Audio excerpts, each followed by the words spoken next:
Peace, everybody. This month, September 2022, we released Summer with SAVIE, a video of SAVIE OTR now available on our Patreon, as well as limited SAVIE stickers, including handguns, SAVIE MQ printed stickers, and holographic stickers. The video features heaven spots, freight hopping, international painting, San Francisco hill bombs, and highway spots with writers such as SAVIE, Labrat, Yamo, Dusty, and more. All the footage in the video has never been seen before and comes from the archives of SAVIE and his crew. We're also dropping a postcard with Slutto that we'll be shipping out to all of our Patreon members for the month of September. The postcard features Slutto's mosaic work and measures 5x7. The SAVIE video, SAVIE stickers, and Slutto postcard are only available through our Patreon. The SAVIE stickers are limited and available on a first-come basis. We have a new Patreon-only episode out with Modus. Members are shipped our monthly products, gain access to our Patreon videos, as well as our Patreon episode library, with interviews from Modus, Dessa, Amuse, Rebo, Dyke, Acer, Zers, Bat, Ola, Cash4, Host 18, Les, Sabe, Diego127, Duel, Wayne 1, XSM, Sake, and Mike Iraq Virtual Reality. Members also gain access to AZ Radio, episodes of Z and I speaking on life, meditation, graffiti, society, fasting, and more. Hey, this is Claw Money, and you're listening to Angel and Z, sponsored by Art Primo. What is Art Primo, you ask? How dare you? Art Primo is a graffiti shop that was started by writers for writers in Seattle in 2001, and they have stayed true to their roots for over 20 years, offering everything from caps to inks to paint to refillable mops. They got nibs, they got jibs, they got caps, solid zines, books, and more. And their how-to videos and YouTube channel are legendary. Art Primo strives to keep their prices low and quality high, hand pouring all of their mops and inks in their Seattle warehouse, shipping orders on the same day, and their site is a source of information for all types of writing tools. Tools for what? Tools for the revolution. Thank you for letting us in here, and thanks for coming on the show. We're super hyped. We're big fans and a lot of respect for people who do their thing, people who have companies like yours that are pretty unique in their approach and stand out from the wide sea of companies that exist. So thank you again for letting us here. Thank you for having me, guys. Thank sure. you for coming through. So I kind of wanted to start with Jiu-Jitsu's roots, the old era to the modern day. Like, Jiu-Jitsu's roots were kind of founded off of Vale Tudo. You'd see videos of like fights at beaches. There was a lot of like challenge matches. I'm talking like when it first came to America, and you started training in like late 90s, right? Like 99-ish. Correct. Yeah.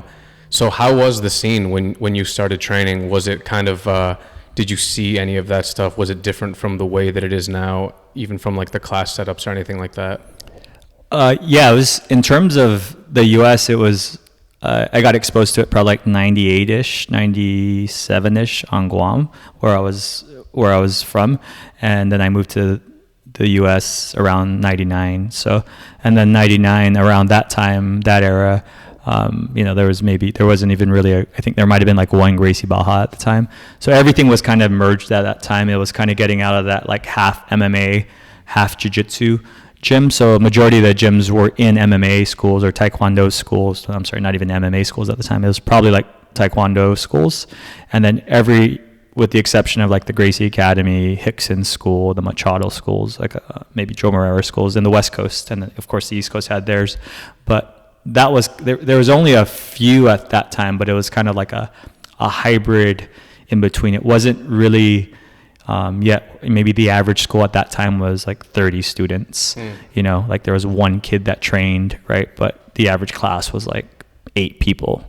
And of course, right, the Gracie Academy had probably like 300 or 50 at the time, but your average small school that was operating out of like a Taekwondo dojo, or, they just started their gym, probably had like 8 people in the class. There was maybe one teenager that was like 14, So did you have any experience with Taekwondo, seeing as like the classes were probably going on mixed and stuff like that, or? No, it was more, I think what was happening was, I think probably from a business standpoint, people couldn't afford their own studios at the time yet, right? Because they're probably like getting ready to leave their old instructor to go start their own thing, right, or whatever. So they would just take on the space, but they didn't want to, pay $3,000 a month for rent when they didn't have any students yet. So they would probably rent a space from a taekwondo or karate space, and then use it on its off hours, like 4 o'clock or 8 o'clock, and they'll run their class until they had enough students, and then they would like eventually go off and do their own thing at their own space.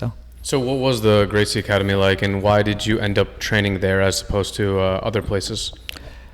I trained at a bunch of places at the time. I think the Gracie Academy thing, that's kind of like the mecca, right? So in terms of like what you're looking to try and achieve, that was kind of like the Disneyland of jiu-jitsu at that time. And probably still is to a certain extent to a lot of people. But I think once you explored that, you kind of saw like how dialed the program was, how structured the program was.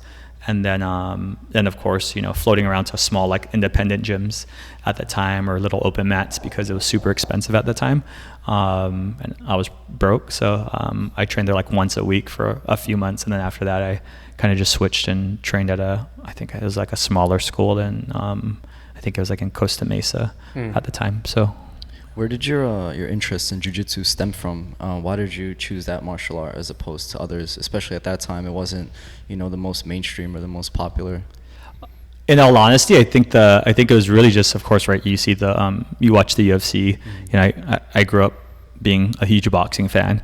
Did karate or kung fu, whatever your parents put you back in like the 80s, right? But then I think what happened was then you start seeing like on Guam, it's similar to Hawaii. It's like localism's heavy. Everyone has to know how to fight, right? And then a small group of people were kind of doing it there, and they were kind of getting exposed to it. Some wrestlers, some people that were kind of it's close to Japan and Tokyo, so you got some of that synergy. Ensign, had some influence in bringing people over. He was there a lot, so you had a lot of like Japanese influences in terms of like a couple locals like doing it, and it became like kind of interesting. And at the same time, right, you're watching UFC and you're like, oh, this is super interesting. And then once I came out here to go to school, I was like, once I get here, I need to see what that stuff is, and that was kind of like my hook, so. Do you remember what your first impression was? Like you go into the gym, you go into the school, and you're seeing like maybe people, like what would they do for the warm-ups? Were people like shrimp across the mat, doing hip escapes, doing bridges? Like, was it that kind of thing? Because you mentioned Ensign, and he talks about how like one of the first times he went in, he was looking to do like Gracie Jiu-Jitsu, and they're doing like, he just does like bridges across the mat, and then he goes up to the instructor, I forget who it was that he says, but he's like, am I gonna learn what I've seen like in these challenge matches and shit? Like, no disrespect, but like what the hell did I just do?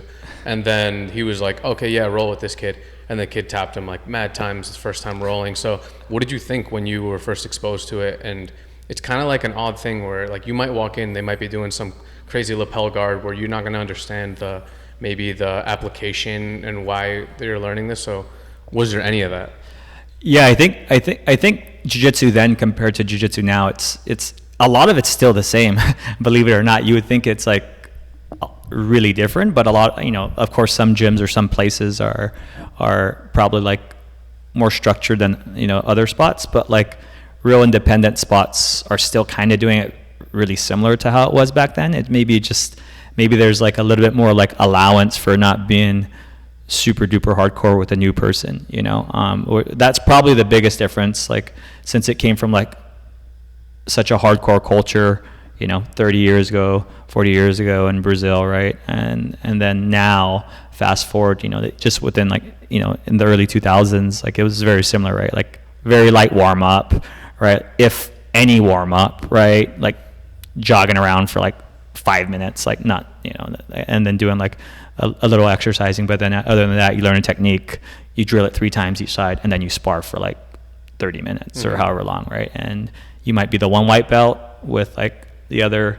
10 people that are super advanced, and you're just kind of like sinking or swimming, and then I think that was a big reason why also probably a long time ago, and even still till this day, I think probably some gyms that still kind of operate with that model have a hard time retaining more people, just because I think as much as I love jiu-jitsu, I'm also like ultra critical on it, and I'm probably like super duper hardcore personally, but in terms of trying to expose it to more people, not many people can like kind of hang with like drowning every single day or getting smashed every single day. And I think that's like, for me, I love that stuff, but but it's also like that's why I say that's how it was probably in the beginning, probably times 10. Like no mercy for beginners. Yeah, like they didn't like really like they weren't even trying to like mess around, right? Like it was just like either you belong there or you didn't, and like business was important, to keep the student was important, but I think like,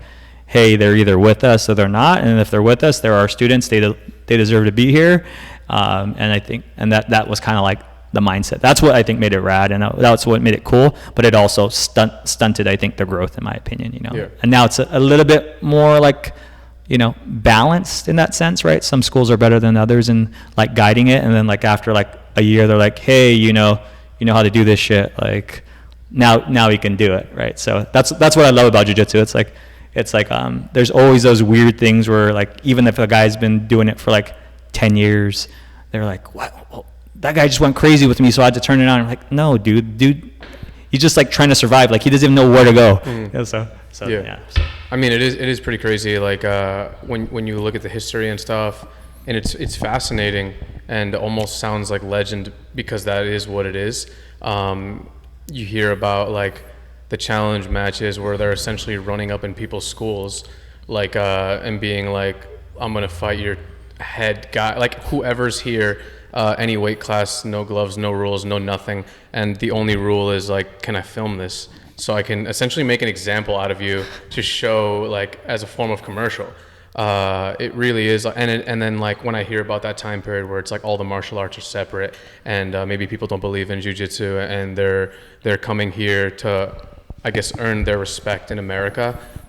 It's pretty crazy. So I find it really interesting, like people who have trained even closer to that era, because obviously it's not like that anymore. There's a lot of like, in quotes, like mercy for beginners. Like people try to, me personally, my experience has been like super welcoming. Like I come from the first majority of my life is like skateboarding and graffiti, where there is no like real mercy for beginners. It's like a real like, this is us and then you're not a part of this. It doesn't really matter. And like, if I'm better than you, I'm not going to be essentially friends with you, and I'm definitely not putting you on to any of my like knowledge and shit. Whereas in jiu-jitsu, I felt it was the opposite. I felt like these black belts are going to be super nice to me if they see that that maybe like someone's dedicated and really about it and really trying to learn and really trying to get better. They're going to accept them. And I thought that was something pretty sick, although I do see like the lure and attraction to like you come here and we fuck you up, and then like you are accepted after the fact, and I think that's important too, honestly. Yeah, no, for sure. I think there's a beauty of like hazing, right, and kind of like earning your key, right. I think that's I always compare it to surfing and localism, because on Guam that's what I did as a youth, right, and then but it's also like the culture's super heavy, right, and I always compare the two, right? Because to me, surfing and jiu-jitsu, right? And then coming up on like vert skate and stuff in the 80s, right? I always felt like surfing specifically and localism was like probably one of those heavy cultures where it didn't matter if you're local, if you weren't, like if you didn't put in the time, like you can't get in line, and once it's your time, it's your time. And that's just kind of what it is. And then I think, but then you're kind of like surrendering to mother nature. So there's some allowance there, right? There's like a bigger power. And then jiu-jitsu is kind of like similar in a sense where it's like, if it's a hardcore gym, you have to kind of survive. But the heavier part is like you're going against another person. So like, and whatever that environment is. So like if you're surfing, you give up to the wave and you're just trying to get in the lineup and be a part of the pack once you're good enough. In jiu-jitsu, it's like, you're not trying to survive against mother nature. You're trying to survive within your peers. And then hopefully you can make it in the line when it's your time. Mm-hmm. So it's like you're saying, it's one of those things where like, I think there's always that like within like the community, they're always like, you got to be a little bit like off. There has to be something like mentally, whenever you're going to like one of these hardcore gyms, like it's sink or swim, and like you're still around in like 3 years or 5 years, so yeah, I'm into it, but then I'm also into the other side of like, hey, like this shit's got to transform over time, there can be both, but if we want other people to kind of like explore this, there should be, you know, different products or different gyms or different services for different types of people. You know? Yeah. No, I definitely agree, because that's the beauty of it, I think, is the variety and like the options you have nowadays, because a lot of gyms have different reputations, and you can go to a gym just for competition, you can go to a gym just for essentially being a hobbyist, or, you know, you can make your choice and you can try out different gyms, which is pretty sick, you know what I mean? And it's like you were saying, the beauty of it is also like, I don't know, I think, not to be too negative, but in today's society, maybe like people get, you know, trophies just for participating, and it's sick that still exists, that root foundation of kind of just gritty and rough, if you want it to be there, you know what I mean? So that's cool. Yeah, and I think maybe I think it's with jiu-jitsu, it's probably similar to any like culture that's like somewhat hardcore. It's like once you get it and you're in, you know. And then of course there's like layers to that, and then the people that kind of like really get it, or they get deeper into it, then like you're on that another subgroup within the group, you know. But I think overall, I think the community as it is, you know, for whatever reason, like I always tease everybody that's like super into jiu-jitsu, because I'm into it, right? I'm like, it's like a cult, you know, like in a sense where it's like once you're into it, you can't stop talking about it, like you're preaching to everybody, like you just can't shut up. But then and I think that's it. I think that's just a form of how powerful it is in terms of like helping people like adapt and change their life and adjust their lifestyles, or kind of just like de-stress, whatever form it helps people in, you know. So yeah, you were saying you're like you enjoy that hardcore aspect as well, and like you're like critical towards it as well. What do you think are some of the problems in modern day jiu-jitsu culture, and how has the culture, like what are some of the things from the past that we could, I guess, re-implement or learn from, or even just adapt to our current modern day? Some of the issues that are happening, you know, people talk about them all the time, but what do you think are some of the things that you would change or issues that you see?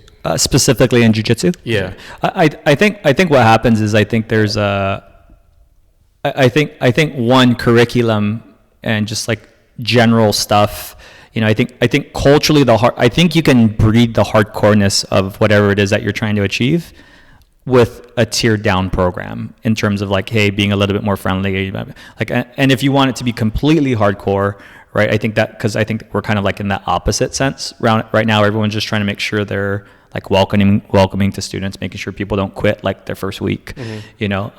So they might like overextend that, you know. So I think right now we're in that interesting part within like jiu-jitsu not being the next taekwondo in 30 years, you know, and trying to figure out what that balance is, you know. And I think, and if you were to reverse that, like, you know, if you were to reverse that like 20 years ago, it was like reverse of that. Like it would never be taekwondo, because there's just no way there was, you know, any structure, any terms of like people trying to scale their business, you know. So I think in general, I just think it would be nice to explore like some, like maybe let's call it like the old school traditions of what it was, and kind of embed some of that stuff without being like too like traditional or hardcore. And I think most places for the most part somewhat do it. And now there would be like, let's just use it, like there would be a beginner class for somebody that was never exposed to jiu-jitsu, and then after, you know, 3 months or a year, whatever that gym did,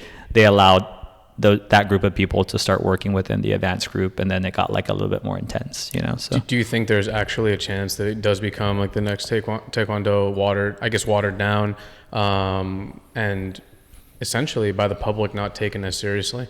Yeah, 100%. Yeah. You think there is a chance? Yeah, for sure. I think it's just like anything has like its, like, you know, you have your growth phase, and then depending on how that gets commercialized over time, and depending on who's in charge of it, there might be another one of these things in, you know, the next 30 years. I think we like to believe that like we're untouchable, right? Like we're different, right? But in reality, I think we are different, but I think it's no different than, you know, what some of the other popular things are in the past, you know. And I think it definitely has the chance to not be the next taekwondo, but in terms of how things scale and how people want to try and monetize it, make a living from it, right? I think naturally they're just going to copy the models of all these, you know, martial arts businesses that were successful in the past, and then, you know, at that point, people are just going to be comparing how many students they have, right? Person driving the nicer car, blah, blah, blah. So I think we're always in that, like, we're always in kind of like that balance of how can you preserve what's like original and authentic to it, and then what do you lose in that phase. I think the nice part about jiu-jitsu that kind of somewhat protects it is like maybe that, like the rolling aspect of it, you know. And I think just as long as, like, I think that's why probably people don't like the drilling or like the non like rolling part of it, is that rolling aspect. I think that sparring aspect keeps it somewhat in check, you know. But then the more that you remove that element of it, I think you get closer to, you know, let's call it like the scaled version of what, or maybe it's even a different thing in my opinion. It may not be jiu-jitsu that becomes taekwondo, but it may be a close version of what jiu-jitsu is, maybe like a spin-off in my opinion. So what do you think about, I like to watch a lot of old judo videos, and when I watch them, a lot of it has to do with like ideals and philosophies and convictions, almost like spirituality. It almost looks like you're watching like a video where they're speaking about like essentially like Buddhist and Taoist concepts of like how to be in life, what you have to be like a genuine human and the best version of yourself. They're always trying to achieve like a higher spiritual state, right? And I think about judo and how it has, you know, it's like the roots of jiu-jitsu, and as well as like Muay Thai. They do the ceremonies beforehand. There's a spiritual aspect.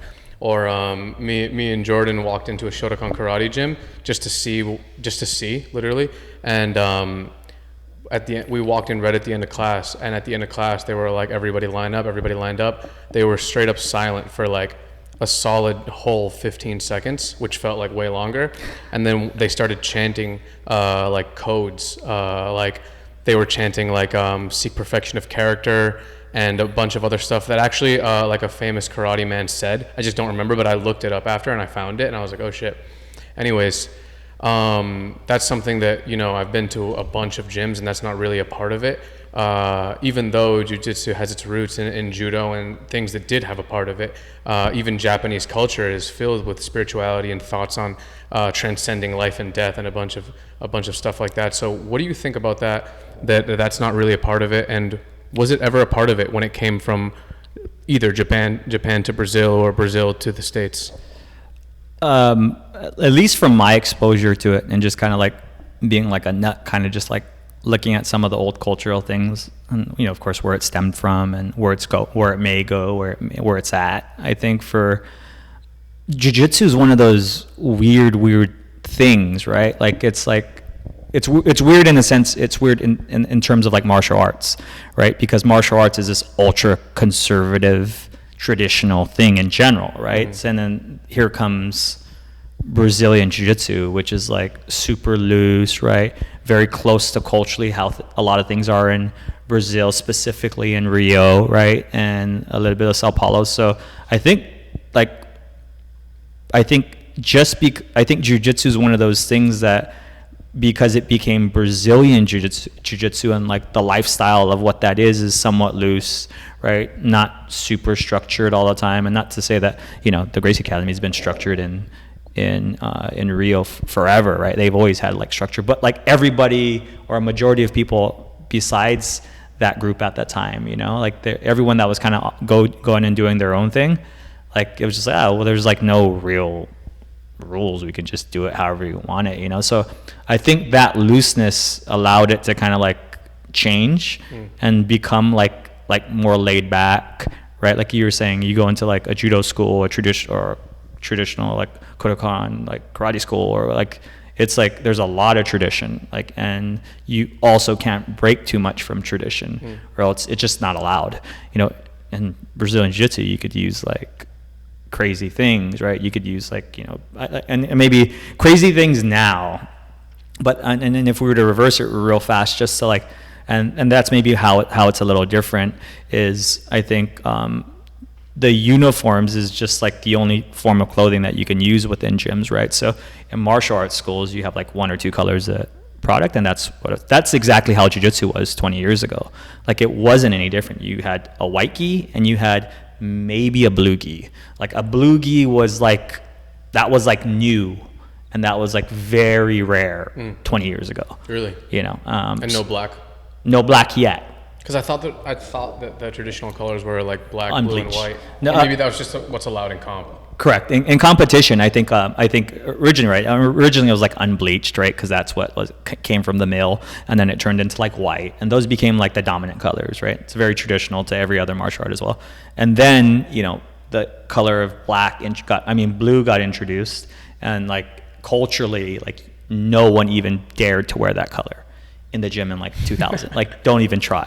Right, like you would have to like train for like 15 years or be like a purple belt at the time, which was like the equivalent of like a 5-stripe black belt or something, right? Like in today's day. In terms of what skill, really? In terms of like skill and accessibility, right? So, and this is California, right? And I'm talking about California specifically. I can only imagine what it would have been like in Kentucky, or, you know, like a blue belt there was probably like Helio Gracie or something, like someone that like Hickson or something, right? Because it's just like, it wasn't that big yet, you know? So, but just to kind of take it back to tradition, like that was like, jiu-jitsu wasn't very far off from what other martial arts were in terms of like culturally, what you can wear, what you can say, but like this class structure was still loose, right? Like it wasn't like, you can explore more techniques, you can do more things, you know, blah, blah, blah. And then like start fast forwarding that.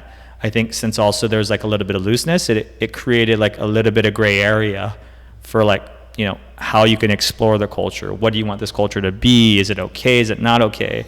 And then like, you know, then gear started to change a little bit with time. And you're like, oh, like they don't have that in any other martial arts, right? And then like, you know, so I think specifically good and bad, right? Like the beauty but then again, Brazilian Jiu-Jitsu is like, how much different is it really than, you know, Judo, Nawaza, a little bit of old wrestling, right? Like it's very similar. Yeah, you see a lot of those old techniques, a lot of techniques now in old Judo videos. Yeah. It's mind-boggling. It's you know, and you know, just like Judo, when Judo, they started to remove Nawaza, which is basically Jiu-Jitsu, right? Like Brazilian Jiu-Jitsu, whatever you want to call it, right? Of course, this is like the new version, the guards like way more explored now, right? Especially within Brazilian Jiu-Jitsu. But like Nawaza and Judo is like very similar. And it's just they killed Nawaza because Judo became a sport, right? And like it had to be focused, you know? So I think like a lot of things are very similar, but I think that's the beauty and also the beast of Jiu-Jitsu is,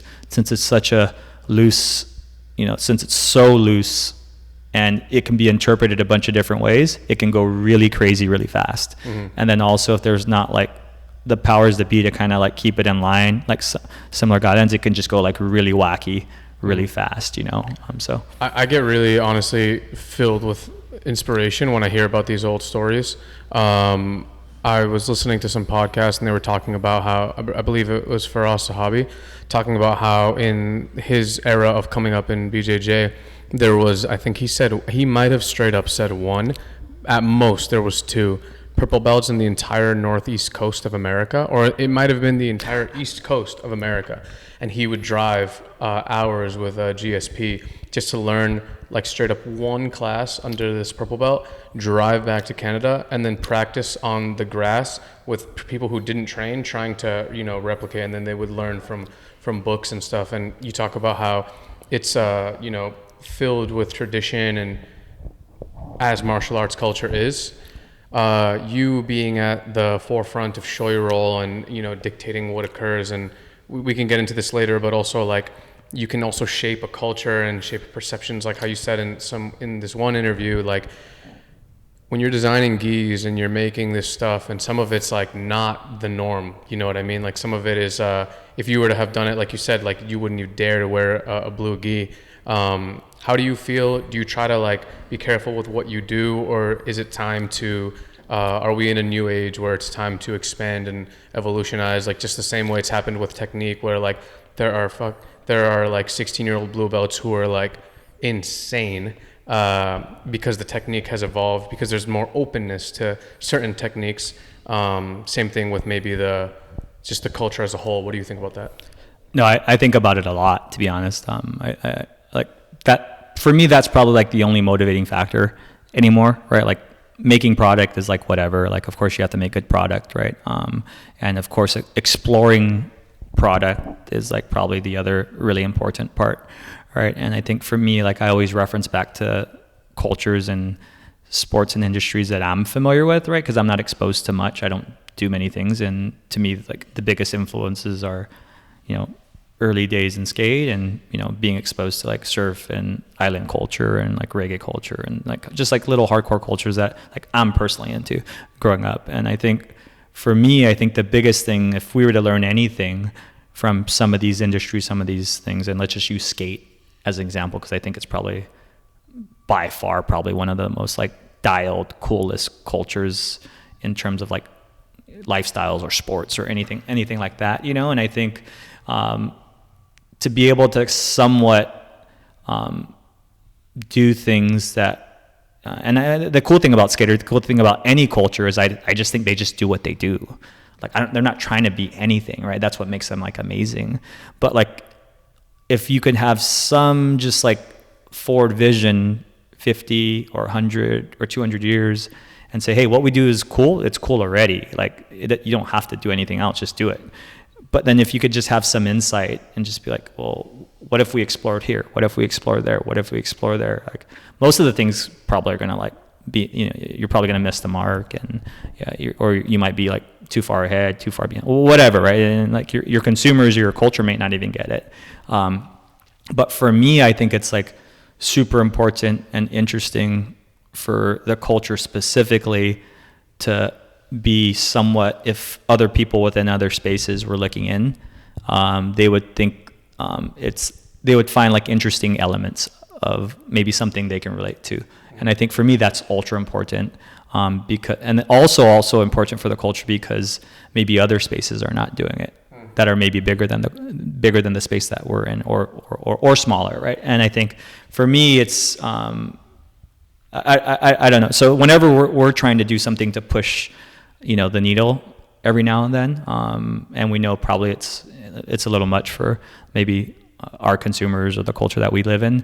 It's like I always reference in my head and just like, well, what would skate do? What would it like? What did skate do 30 years ago? And was that impactful? Right? Did a bunch of people hate it? Did a bunch of people love it? Was it a bad move? Was it a good move? And I think a lot of times we don't really know what that is. But for me, I think it's a fine line, 3,000%. I think, but I think it's also like if people are truly trying to like bring the culture forward, and they're not trying to just like be in the game for commerce, I think that's like the most important part. And I think normally people are just, they're in it for commerce, and they're like, oh, this product will sell well, right? I don't think many people want to try and push the needle every now and then, even if stuff doesn't do well, just because they think it's interesting or add value to the culture. So, yeah.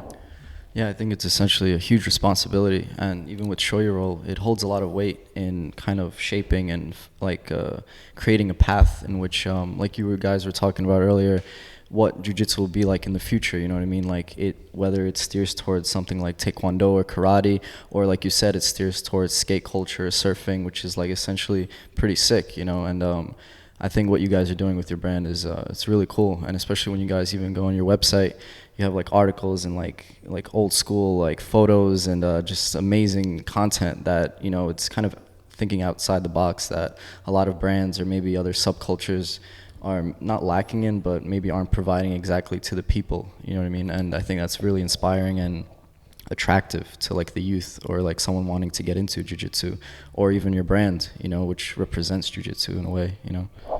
Yeah. Go ahead. No, I'm like, I think for me it's like you go through this maturity of like after doing so many things for a period of time, right? You kind of like you somewhat think you know what you're supposed to do. You don't know what you're supposed to do. You're adapting. You're trying to do different things. But I think in general, I think for us and anybody else within the space, and anybody else that has like a position, if you have a position and you have a way to kind of somewhat have influence in adjusting some of those things, I think you know, we wish more people that had the position that have power. Like we don't like, you know, we already know we're older. Like we're not like I'm not like a youth teen anymore that just wants to like do interesting things and have fun. You know, now I'm at a different phase, but then also we have to carry, you know, the culture forward, and we're hoping more people will jump in and push the culture forward. So anytime anybody's doing something interesting, I think it's a win, right? It doesn't matter if it's an individual or if it's a brand or a company or you know, somewhat of a organization.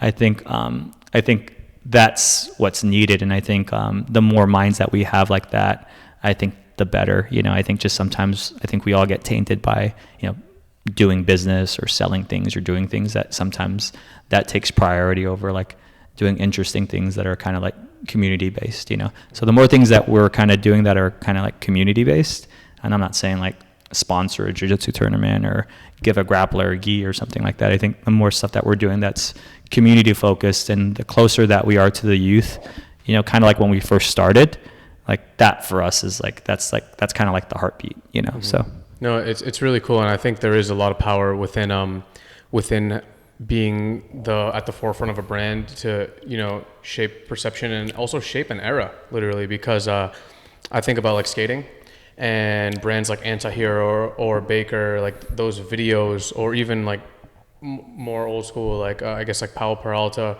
or Bones Brigade, like what they do in the videos is officially what the scene is. And that is officially the definition of that era. Or like you take Supreme now, and what they do is like kind of Supreme Palace, Alzheimer's, like these brands, like what they do is defining the scene. So they have a lot of say in what it is not only looked at today, but what it's remembered as, and the direction that it goes. You know what I mean? It's a pretty crazy thing when you really think about that. And also, like, one of the things that I feel like some certain companies do, and they do well, is like one company that I look up to a lot is A-Life. Rob's like a friend of ours, the guy who made it essentially, and he talks about how like when people used to walk into A-Life and in the LES, like he wanted them to have like an experience rather than just like purchasing something, a feeling that goes along with that in general. And I think that's something that's a lot more than just a product, you know, and it's like represents style, and it represents, I guess, like who you and your scene is. And I think that's such a sick thing to be able to do that, like behind a brand, you know? Yeah, no, and I think we're just trying like anybody else's, and I think a bunch of other companies are trying to do the same thing. And I think if you were to look at the bulk of any industry, let's just use, you know, martial arts or jiu-jitsu specifically, in terms of like the consumers, the people that do it, you know, most people are simple people, right? They just go to work and they do their thing, and they go home to their girlfriend or their wife or their, you know, their kids, whatever it may be, and and that's their thing. They're not really interested in too many things other than that. They just love jiu-jitsu, you know. And then and I think it's different because our consumers are not looking for other things besides going in and rolling. So in that sense, it's a little different than maybe like basketball or skateboarding or surfing, right? So it's like, I think there's when you're trying to add like other elements of like subculture to the culture you're in, or style or interesting ideas, when that's not what people are really like in it for, right? I think, you know, that becomes like somewhat of opportunity. And I think just as long as you can continue to like try interesting things and do things within the space, I think you're able to like create this like interesting thing that like other people are not really like used to, you know. And even other martial arts or other industries are just like, what, like, oh, that's kind of weird you're doing that, like, oh, okay, that's like that's weird. But it's also, and then I think it's also like, in a sense, like kind of like staying in your lane and doing what you're supposed to do and doing what you do is like becomes like challenging as well. And I think the good companies will kind of like dial it in. They'll stay in their pocket. They'll do what they do good, and then they'll just kind of like carry and push the culture forward, you know. So yeah, it makes me think like, not to generalize it, but it makes me think of huge corporations nowadays. They kind of, you know, run the show in society, you know, and everything is essentially, the root of those things is quick, accessible, just straight to the point, you know, like kind of I don't want to say heartless, but like kind of just, you know, very accessible. So I think it's up to the small businesses, essentially, you know, compared to these big corporations, to provide something that still has heart, that still has true, like I said, attraction to something deeper than just quick, because that's kind of what society is nowadays. And I think it's amazing, like I said, that you guys have the opportunity to provide that type of content that is much deeper than just a quick Amazon add to the cart. You know what I mean? So, what do you think about you growing up in Guam, your upbringing there, and just like your life and how it was there to then moving to the States and having all of this happen?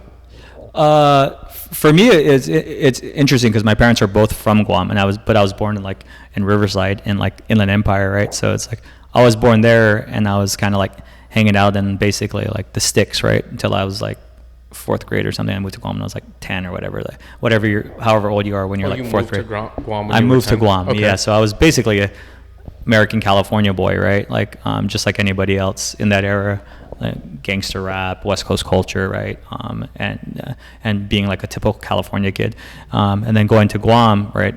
Both my parents are there, but I'm American, so you move there, and then it's basically island culture, you know. So you're kind of like, you know, you're kind of exploring what those things are, right? So I'm an outsider trying to figure out how to become, you know, somewhat of a local, right? Because it's a new place for me, even though my parents are both from there, right? And then you kind of figure that out, and that kind of like adds layers to it, and then you kind of figure out like what island culture is like, and then coming back, you know, and then you're like, oh, like this is familiar, right? This is like California, West Coast culture in a sense, you know, but then you can compare, you know, and then you're just kind of like adding whatever you're into, and at the time, right, I was just into, right, reggae culture, right, into surfing, skating, stuff that I came up on, and then I just like, you know, of course, some ball sports that you're into, and then you just get into jiu-jitsu. So for me, it's just, I think more so, I think I figured out like how to operate as an outsider, right? Like more so like a minority in a majority type group mindset, and I think that's why probably you gravitate to some of these communities or cultures or things, because you're like, oh, like this is another thing, like I'm a part of this thing, you know. And I think that's what became like attractive, you know, with any of these subcultures, that skating, surfing, you know, reggae culture, any of these other things. So yeah. So what was life in Guam like how long did you live there for, and what was your living situation like, and how do you think that living there influenced your mind and just your ideals on what life exactly is and how you act today? Guam is like, I think it's a big part of who I am, right? Because I was basically there as a youth, and I graduated high school, and I came right back out. So most of my life I was there. And so for me, it's just like, Guam's a super hospitable place, but it's like one of those places as well as like, if you don't respect the core values of what it is to be somewhat of a local Guamanian, then, you know, it doesn't matter who you are, like you don't belong. So you kind of somewhat almost like of a hardcore mindset, right? Like if you can embody these values that are that this place respects, then you're going to be good, right? And I think so I think that was a big part of it, right? And I think just like watching, like, you know, it's a small place. There's not too many forms of like economy besides like tourism, right, and military. So like, you know, you're around big groups of people all the time, drugs, right, people like on welfare, right. Of course, a bunch of people are doing well in life as well, but you're kind of close to, at least my family specifically, you're exposed to it, right. So you're able to kind of be closer to like the soul of it, you know. And I think that and then over here, you're able to like kind of get shielded, assuming you're not in those circumstances, you know. So, and you can get away from it a little bit easier out here than over there, because you're kind of like landlocked and you're on an island. And over there, your reputation's everything, because you can't just like go away. So if you fuck somebody, like you're gonna see them around. So I think that was probably the best thing I liked about being in a small place. And being like landlocked on an island, is people couldn't just do bad shit. You know, if you did bad shit, there was a consequence, and you're gonna have to see that person, you know, for the next year or 10 years, right? You can't just like run away, or most people couldn't. So I think that check and balance was kind of cool. So after that, coming to the States and pursuing, I believe it was an engineering degree, what did your family think of you essentially not following through with it and, you know, starting your own brand essentially, which is a huge risk in, like, you know, a traditional parents' mindsets, you know, because my family's from Russia, and, you know, if I told them, yo, I'm quitting my 9 to 5 and just pursuing like a YouTube podcast, I'd be like, you're insane. Like, you're going to live on the streets. You're going to be homeless. This is not stable at all. So what was that experience like, kind of transitioning from that environment to taking that decision on? In all honesty, I think my parents were probably I think they were just stoked I went to school. You know, I think with what my family, what my cousins, where I came from, like, going to college was like, that was kind of rare, you know. So just as long as I went to college, I think it was a win for them, you know. And then kind of like, of course, going through trying to become an engineer. And for me, in all honesty, I was just like, I told myself I was gonna be an engineer when I was like 5. So that's the reason why, like, I'm trying to become an engineer. Then once I started doing engineering stuff, I'm like, this stuff sucks. Like, why am I, like, this is not my personality. It's not what I want to do. And then you just kind of work jobs, and, you know, you try and figure out where you can get a job. You can't get a job. And then, you know, just kind of doing like side hustles and things that kind of, like, you know, I was promoting like reggae clubs, all kinds of stuff, like, as a kid, just to try and, like, you know, do different things, and work odd end jobs. And then, you know, luckily enough,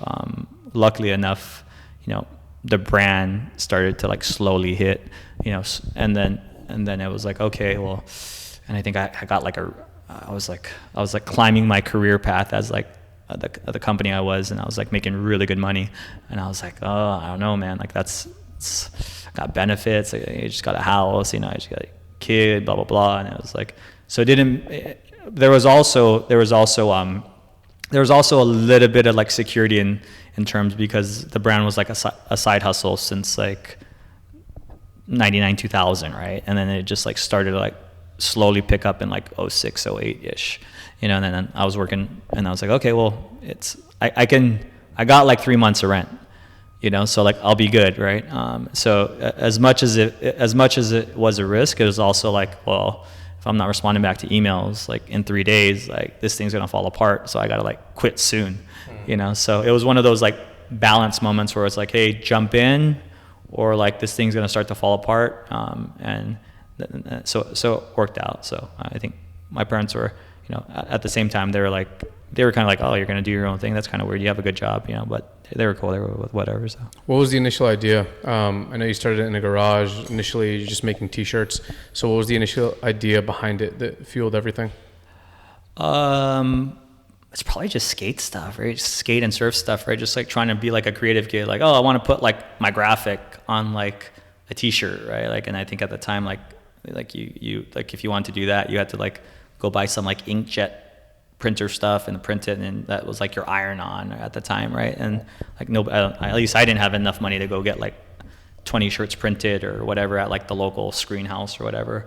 So I think realistically, right, and just kind of, like, I don't know, growing up, like, tagging on books and stuff like that, right, and tagging and stuff like that, like, I think creatively, I think you just want to be, or at least me personally, you just want to be seen, you know, whether it's by one person or by 100 people. Like, I think that was just an aversion of, like, you wanting to be seen, or me specifically wanting to be seen in some way, shape, or form. So I think the brand at that time, printing T-shirts in 2000, was just an expression of me writing in a book when I was like 12 or something, you know. So, you know, some people saw it one way, and other people saw it different ways. But for me, it was like, oh, well, if I make this T-shirt, if I make 10 T-shirts, I give it to 9 people, I'm seeing 9 more times. You know, I don't think it was so much like business, of course, trying to make like a brand, but like you don't like. I was based here in California, in Southern California, and it was like the surf mecca of the world. Like, if you weren't making stuff like, you know, the big brands, it's just like, don't even try, you know. So yeah, I think it was more just a creative expression, and once like you kind of find your niche and you figure out what works and you're able to like take that thing and run with it, then it became something. But other than that, I think it was just like an expression or an outlet. So what was the original plan for it to be? You knew it was going to be BJJ company? No. Like, what was the deal? Because I heard you say like you didn't know at first, like, what is this? Yeah, I don't. We got lucky, in all honesty, right? Like, we just got lucky. We were just like trying to figure it out. Like, we made some decent moves and some decent decisions in between those times. But like some of the decisions were like, I don't know. Like a good example is like, we made, of course we made t-shirts, right? It doesn't really count if you're just making like 20 t-shirts, right? Like it's just for fun, really. And you're just doing it for fun. But what happened, I think, right around like 06-ish to like 2010-ish, like MMA was just like blowing up, right? Like there was probably like, it was Tap Out at the time, Affliction, like there was like, everybody wanted to be an MMA company. Every jiu-jitsu company became an MMA company, right? So it's like that was one of those interesting like crossroads for us, where it's like, we sponsor or we're helping like 5 MMA fighters, like that's where most of our visibility is. Like, should we become an MMA apparel jiu-jitsu brand? Kinda, we'll still be a jiu-jitsu brand, because like 95% of the industry was going that way, and then we're like, like let's just like be a jiu-jitsu company. Right, so it was like that was one of those like hedged bets. We didn't know if it was going to work or not. It was just like, and maybe we can exist in this space a little better. And then it was like, so that was that portion of it. And then and the funny thing is, when we started to evolve the gi, there was a couple people making gis already at that time.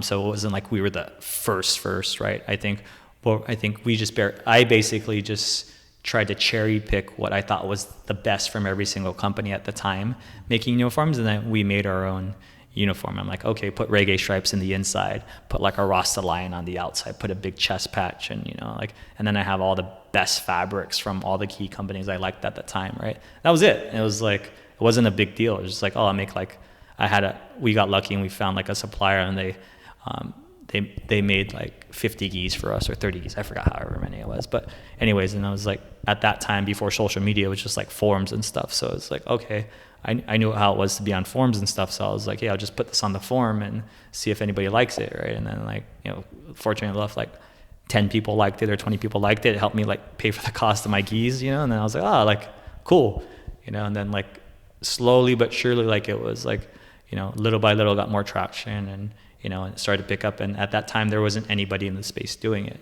Probably similar to what people do within the shoe space back then. And then now it's this whole other thing. But at the time when we were somewhat first in, it was a different time. I think we just were able to give people a different option.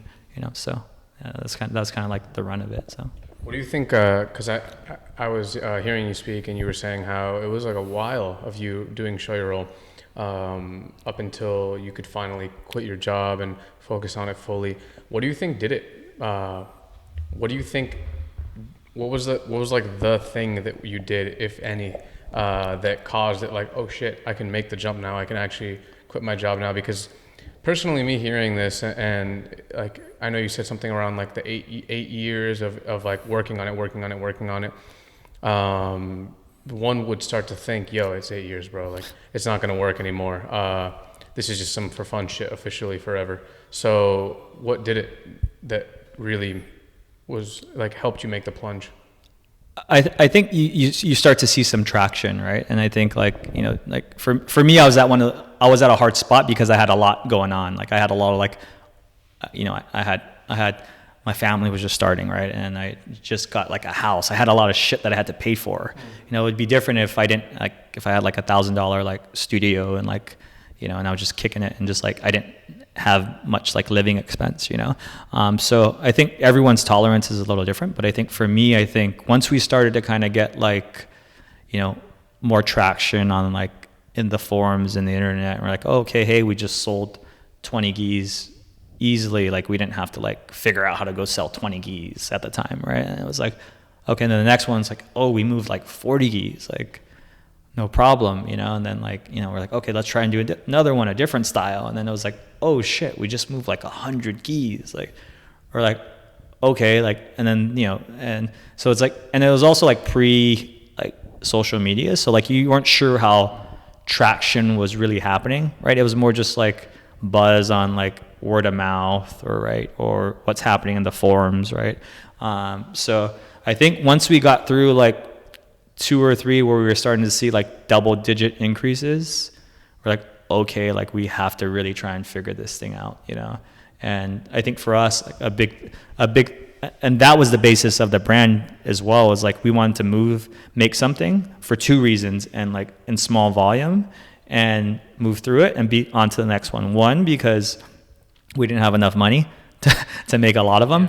Two, because we come from an island and a small town, and being in an island and a small town, there's only so many places that you could go shop. So like when you go and, you know, you're going to the local fiesta or party or whatever, and it's like everyone's wearing the same Stussy shirt or whatever, right? You're like, oh, fuck. You know, so for us, it was like, hey, we'll just, you know, you make something, you move on, right? This is like, I didn't even know about any of this, like whatever drop culture, whatever this is, whatever it's now, right? But I didn't know about that stuff, and I didn't learn about supply and demand in business school or any of that stuff, right? But the most important part was, what you had is what you had, and then it was onto something that was new again, and then also the people that had it would appreciate it within the space, you know. So like you would, you know, and then the people like that were on, like if you're in the gym, they're like, oh, like either that looks good, or man, I tried to get it, right? And this is like early, right? And I think that like created kind of like somewhat of a community. And within jiu-jitsu, that was like very, very new, right? It was like, they're like, huh? Like, you're buying that karate uniform or jiu-jitsu uniform, and like, why would they only make 50? Like, we all want it, you know? Like, or, you know, I want to buy one, but we can't buy we want the old one. You're like, no, the old one's done, right? Yeah. So it was like one of those weird things, you know, so.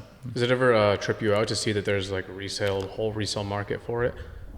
Yeah, for sure. I think it's somewhat like humbling and flattering, right? And I think for me, I think also like I grew up collecting stuff as a kid, right? Baseball cards like anybody else, right? And of course any other thing, right? So I like things that I like rare things or unique things sometimes. So in terms of like paying a price for something that's like ridiculous to another person, it's like I'm very familiar with it. Mm-hmm. And I think for us, like we also wanted, the uniforms to be somewhat like coveted to like the group of people that had them, right? Whereas like 90% of the people are like, I don't see what the big deal is, like, or I don't like, what is it? So it looks like a uniform.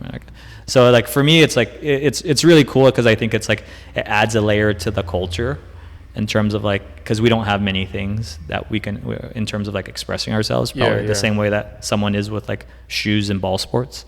You know, like besides uniform and shoes, like that's their way to express themselves, or socks, whatever. So for me, it was more so like an expression, uniqueness, and I think it's like, you know, if someone appreciates it more than the average person, then for me it was rad. So in terms of the collaborations that you do, are they your own personal, companies that you looked up to when you were younger, or like in the past, or do you have like kind of like a team that decides, and how does that work?